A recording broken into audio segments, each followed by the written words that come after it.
Alright, Sunday. Back home from church. I'm going to work on this truck a while. I think I'm going to try to iron out my receiver hitch. I think that's what I'm going to try to do. I might try to fire it up and pull it outside too. See how it looks. From a distance, you know, like that. One song. Alright, what I'm working on now is the hitch. And here's what I'm thinking about. I'm going to come down 13 inches off there with some 2x3, but I'm going to lay it sideways. And then I'm going to have a piece 55 inches long across the bottom.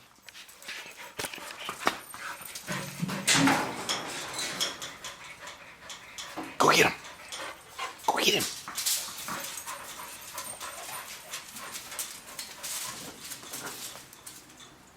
See, dogs are a distraction in the shop. We're trying to get something done in here with a tennis ball. Alright. I done forgot what I was going to say. Oh yeah, 13 down. 55 across. That'll leave me a step right there. And then my receiver, which is sitting there, is going to be up off the ground about 18 inches right here. And then we'll do some additional bracing back to the frame here and there. And then I'm doing some other thinking about having a piece. I'm going to do it with 2x2 though, right in there. Stiffen that corner. And I'm going to mount a pillow block bearing here for the tailgate. It'll give me a good strong place instead of that little cup thing that don't work too good there. And be squeaky all the time. And then, I don't know, I got some other thinking to do here. Might put some lights here, but I don't know. I want to keep it old school looking. You know, originally it would have had just lights right here. But we've got some corn sidering to do, as our Peak would say. Right, bud? Right. Alright, I just learned a very important lesson. Once again, a lesson I already knew and have learned, but I had to relearn it again. You know why? Because I'm dumb. But look at that cut with a plasma cutter. That's freehand now. And then look at that cut. Not too good free-handed. And the reason for that is this right here. The first cut you saw, I used these glasses. See? Not too bad. The second cut you saw, I use these glasses. See? Not too good. All scratched up. Can't see, probably couldn't see my hand. I'll count how many fingers I had holding up. So, if you want to cut good, see good. That's my lesson of the day. Cut good, see good. Or see good, cut good. That's the one there. Alright. I started listening to music I like better out here, and it's having the unintended consequence of me not filming as much. But there's the start of it. I got that piece on there sideways like that. It's all nice and square and all and tacked in place. Now I'm going to do this one. Those are little magnetic squares. Pretty handy. Pretty handy. That one I had a bigger one, but it wasn't big enough, so it held the square real nice. So I like it.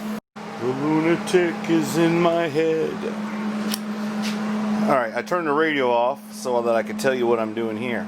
I've got my receiver, the Welding variety, right here. And I've checked it to make sure it's square, it's centered, and then I'm going to weld it in place. And then I'm going to add some bracing, which will double as straps to the safety chains.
Alright, I done welded this up. As you can see, I think the young man there was filming away.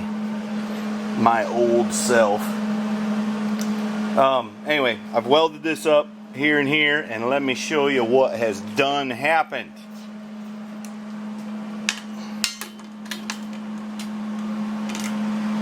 See there? It's got a bow in it. That welding shrunk it up. So I'm going to try to counteract that effect by making a plate right there and welding it on there. It can't do nothing but make it stronger, and might pull it back. That's my thought anyways. Alright, that's a 3/8 plate. That's a 1/4 inch plate that I welded on, and that's a 3/8 plate. So you can see, if I can get it just right here, it's still cooling, but the more it cools, the more it comes back. So I think that's a pretty good fix. I'm kind of impressed with it. Next thing I got to do is make the thing for the safety chains, and I think what I'm going to do is I got some 1/2 inch round stock.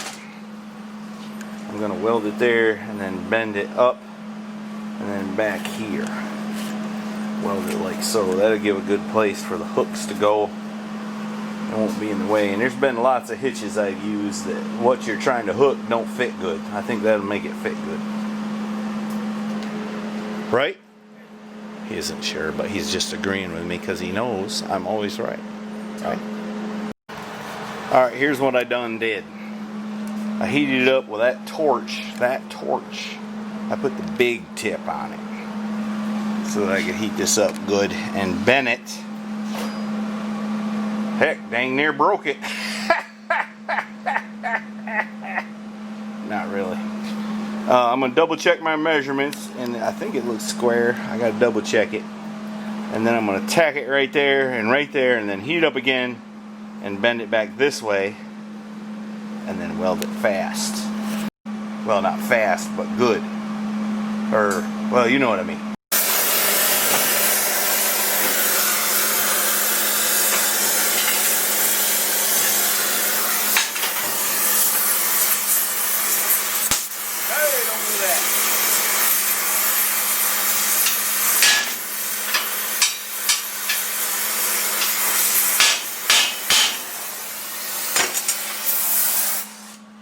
Like that.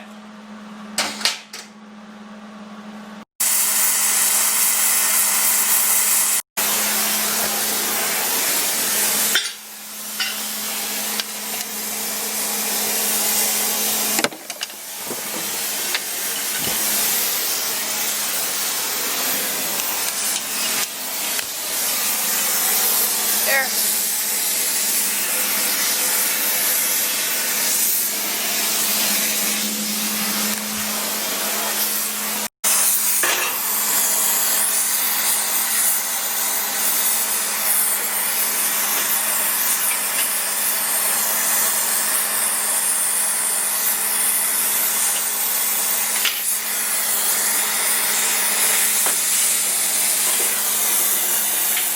Clamp her down better.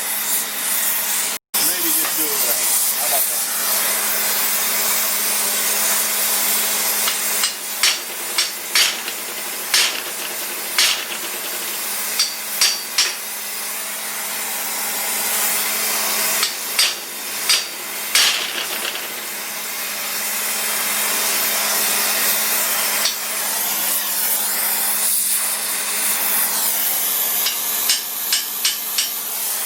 I think that's good. How's it look to you? Pretty good. Alright, there it is. Now I'm going to put it in place, I think, and weld it in. I don't know. It seemed like that was a better idea when it was upside down.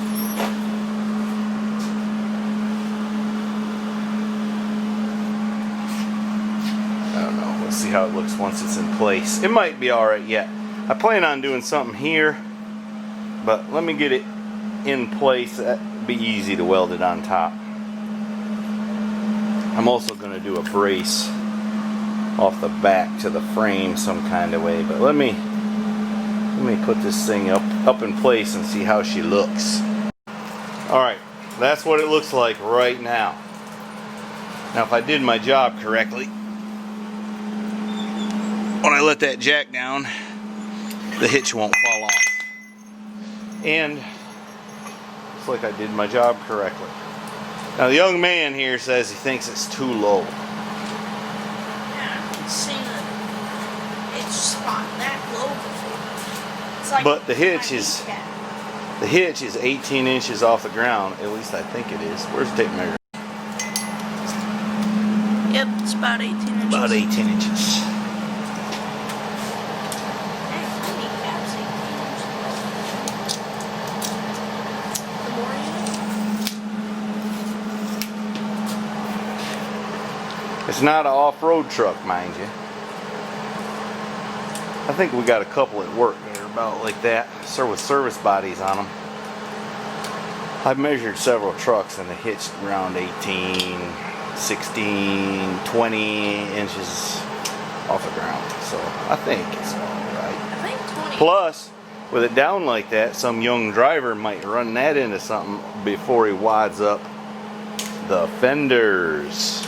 Come on.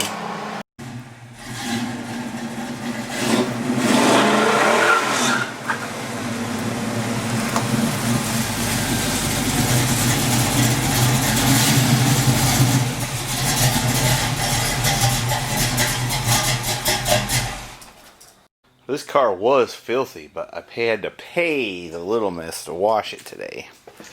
Which is alright, she needed some monies. Little miss washed this car today. Looks lots nicer, don't it? Yeah. She only charged me a certain amount of money, which was along and about how much money she needed. So, that's alright. That's what dads do. Now I think I'm going to put the car cover on it to try to keep it from getting all that mess on it. So let's do that right quick. Alright, there it is, all nice and covered up. Those, been my experience, those things don't stop the dust from getting on the car, but at least they will. Keep the acetylene black thingies off it. Hey man, would you ring the bell? Sure would. Alright, there he goes. Don't forget to go to MrHeavyChevy.com where you can purchase fabulous cups. I could develop a ringer with that dog's whining. Maybe it'd be better than an alarm. She whines to come in, she whines to go out. I'm getting distracted. But you can buy cool stuff there. MrHeavyChevy.com. HEVYSHEV. We gotta spell it wrong to get it right. What's that, Daisy? All right.